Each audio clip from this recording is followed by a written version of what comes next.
guys, I'm here today to talk about books 11 through 15 in my reading journey of 2020. One of these books I cannot talk about, but I like to have things be, you know, exact. I'm a little uptight. So I'm going to just mention that I read it just, to have my 5 books per video thing be nice and round. I've already done this in the last one anyway, so you guys know the drill because I assume you know what's up. So book 11 that I read was the complete of 2020 was The Complete Fairy Tales by Charles Perrault, and this is translated by Christopher Betts. And this is just a bunch of fairy tales. A lot of these I am familiar with, of course. There's The Sleeping Beauty in the Wood, which is just Sleeping Beauty. Little Red Riding Hood, Bluebeard, Puss in Boots. The fairies I don't think that I recognized. And there's Ricky the Tuft, Hop on My Thumb, that I didn't know either of those either. And then Cinderella. I will say those stories were, I don't know what I was expecting. I feel like because everyone talks about how like gruesome and dark and, messed up these are, maybe my expectations were just too high. And I will mention that this book I think is really, really great because it has appendices in the back, and one of the appendices is, or is it just one appendix? No, there's a couple. But one of them shows or gives alternate tales of the same one. So there's like multiple, let me see. Basically, there's multiple selected tales related to. No, that's not it. So professional. Yeah, I guess that was it. So basically, there's different versions of the stories, and so it kind of it just explains what the differences are in the different authors' renditions of the same tale, which I think is super great and nice and helpful. I'm not like super into fairy tales. This isn't like, but I do think that it's interesting. I will say that the first few were more of like epic poem type things as opposed to just stories. So it's the history of Griselda, Donkey Skin, and I think there was one more, wasn't there? Three Silly Wishes. Three Silly Wishes was so funny. Basically, like, someone gets granted 3 wishes and they totally mess it up. But Donkey Skin and the history of Griselda both involve like the dad trying to marry the daughter, but like I actually know in Donkey Skin he is legit trying to marry his daughter. And I found that to be pretty disgusting and really upsetting. So I guess in that sense it was upsetting, but in general it was more mild, I guess, than I thought it would be. I do think it's interesting if you are, a person that grew up watching Disney movies like I did. It is interesting. So I do think that this version is really cool because of all of the extra goodies at the end. I still haven't read the intro though, which I probably will do at some point, but not today. So the next book is going to be controversial. And that's Kindred by Octavia Butler. So I've mentioned in like my weekly updates that I was not getting on with this book. I just think that the writing in this book is honestly not very good. It's not for me. At first I was like, oh, maybe because it's a genre book. Like I used to read genre a lot. I used to be like really into, I read the like Sookie Stackhouse books, and I read the like Janet Ivanovich, so I feel like it's the same type of writing. But I don't think that it's because it's genre, because I just read like the 5th season and, Ancillary Justice, and those are genre books and they're super well written. So I don't think that that's really the reason. I think that this book is written as just like, an intense like plot-based book, which is fine. That's fine. It's just not for me. We all have our things. I feel like I'm very particular about writing, which I'm noticing more and more frequently. There's just certain things that I like can't deal with, and there's a lot of examples in this book of what I don't like, but it's basically like overly explaining. She explains way too much, and it drives me crazy. I don't need to have my hand held constantly. She goes back in time. Oh, in case you don't know what the plot of this book is, we're following a young woman who's living in the 70s who is black, and she gets transported back in time to like slavery days, and she gets transported back in time to basically help this young white boy not die, like he's about to die or he's in like great peril, and so she gets sent back to save him.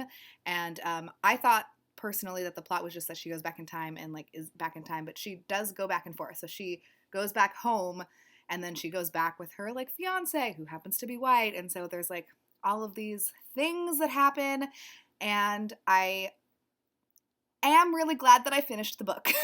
I am very happy that I finished because it was so intense towards the end, and actually thinking about it is making me cry, which is kind of making me realize that, I don't know, there are multiple reasons that people read, and there's like multiple things that you can get out of a reading experience. And while the writing style, I think, is really important, like it's important that you get on with the writing style because you want to feel compelled to pick up the book. You don't want to be annoyed when you pick the book up, basically. I still think that sometimes if you stick it through, you are rewarded, and I was rewarded at the end of this, although not like in a particular positive way. I felt personally betrayed while reading this book, and I felt backstabbed, and I felt just terrible, and I want to start crying again. I did cry profusely towards the end of this book. So I don't know what that means. You can take you can take what you want from that description of this book. I'm glad that I finished it, even though I found the writing to be just not good. And I feel like I keep saying that, and I feel really bad. I think also part of the problem is that my expectations were so high because Octavia Butler is like the queen of, this particular type of book, like, science fiction, racial things. Like she's the one. And so I was really let down, especially because I had read her short story collection, Bloodchild, and I loved it. I thought it was so good. I will say those are probably more like on the sci-fi. Those are more on the sci-fi spectrum, and this is more of a fantasy type book, and I am more of a sci-fi reader than a fantasy reader personally. I'm interested in science and not so much in magic, which is funny because when I was younger, it was definitely the opposite. But yeah, so, and it is such an easy read. Like, there's really no reason not to finish it because it is such an easy read, other than like I did want to throw the book across the room multiple times when she's like explaining how mosquitoes carry disease, and it's like, oh, they're not going to understand me anyways, and like, oh, da da da da. It's just like I couldn't deal with it. But again, I cried so much at the end. I was emotionally invested in her towards the end. Oh, and I did one more thing before I stop talking about this book. Thankfully, I'm only talking about 4 of the books that I finished and not 5. Is that anytime that she would be back in time, I would get kind of like really into it, and then she would get sucked back to present day, and then I'd be kind of like thrown out of the story, which, I'm sure that's how she felt too. But then when she would go back, it's like a new thing was kind of introduced, and I would have to get used to it, and like push through my irritation to get to like the juice, which I did, and it was good. I think I gave this like 2.5 or 3 stars. I can't remember. On that note, I probably gave this 3 or 3.5 stars too. I don't really remember. I wish I did so that I could tell you guys, but oh well. I feel like what matters is my thoughts on the book right now, my star rating. That's just for Goodreads and for my spreadsheet. All right, so the next book that I finished is Your House Will Pay by Steph Cha, and oh boy, was this a doozy. I'm so upset because I meant to go watch a review video on this before I did this, but that's okay. So this was intense. I also was really irritated with this at first because I also thought the writing in this book was so mediocre, and that was also very upsetting because I was kind of reading these 2 books a little bit at the same time, and so I didn't have like I didn't have something that I could look forward to that I know was like really like more my jam writing wise. So that was a bummer, but this was so intense. If you don't know the story of this book, it's basically a fictionalized retelling of the murder of, what is her name? Sorry.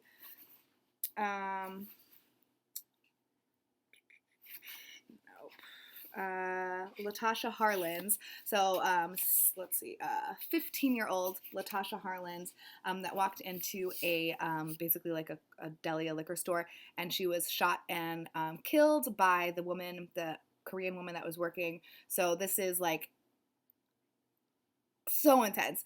So it does go back and forth.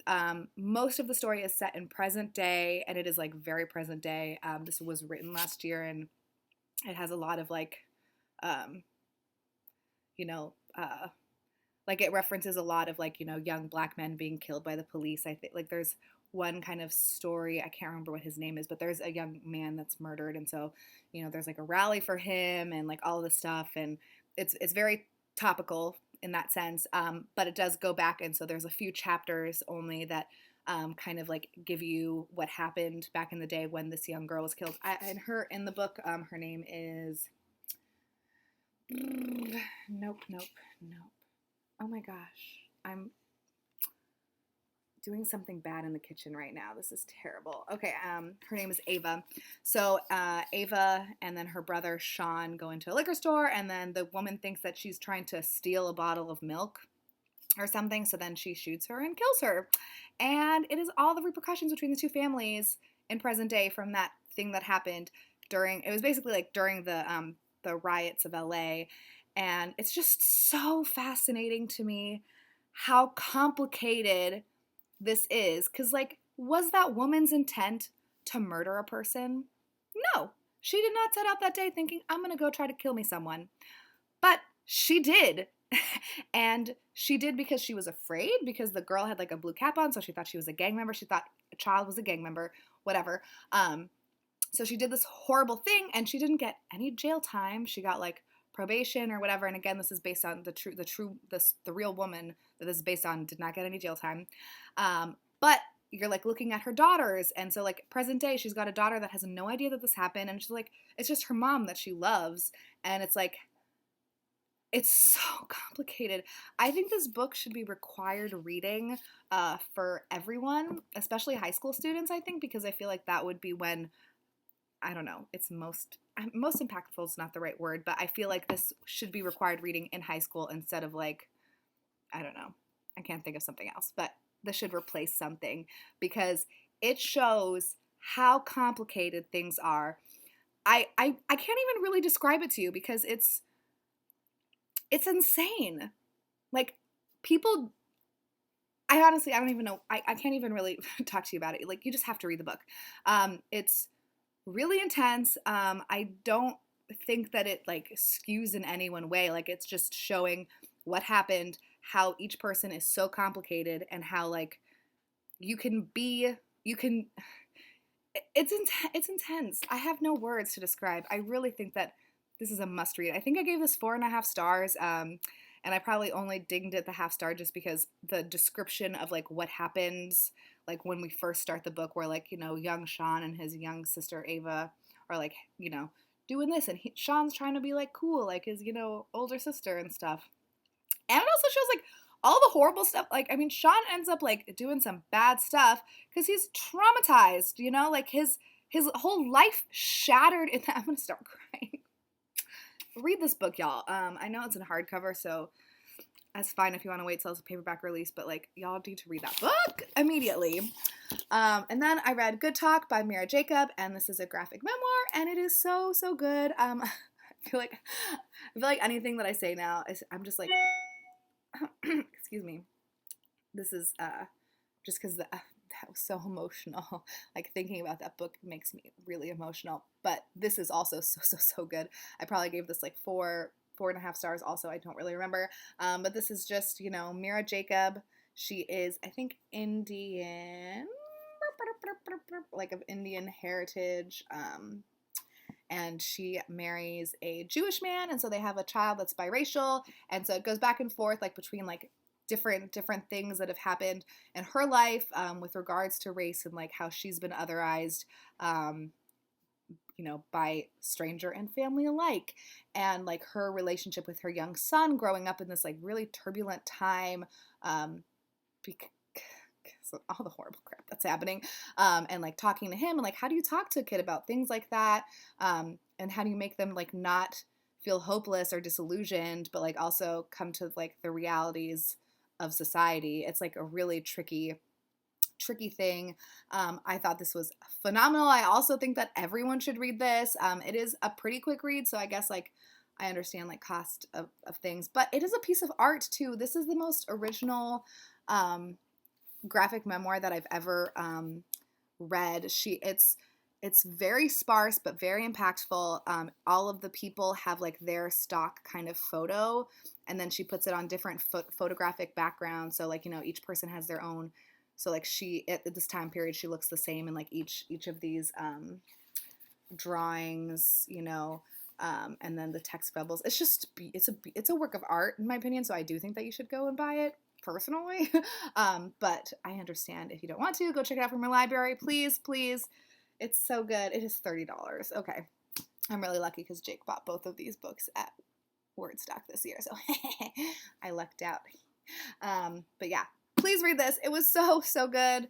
And then the last book that I can't talk about is Say Nothing, The True Story of Murder and Memory in Northern Ireland by Patrick Radden Keefe. I am vlogging my reading experience of the BookTube Prize books, and I will be doing a review of them when I'm finished with them all, and then posting it after the results have been posted. So those are the last 5 books that I've read. If you've read any of them, let me know. If I've compelled you to read any of them, let me know.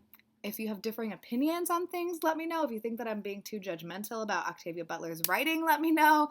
There are, you know, places that you can write in the comments below. And I will talk to you guys in a future video. Bye-bye.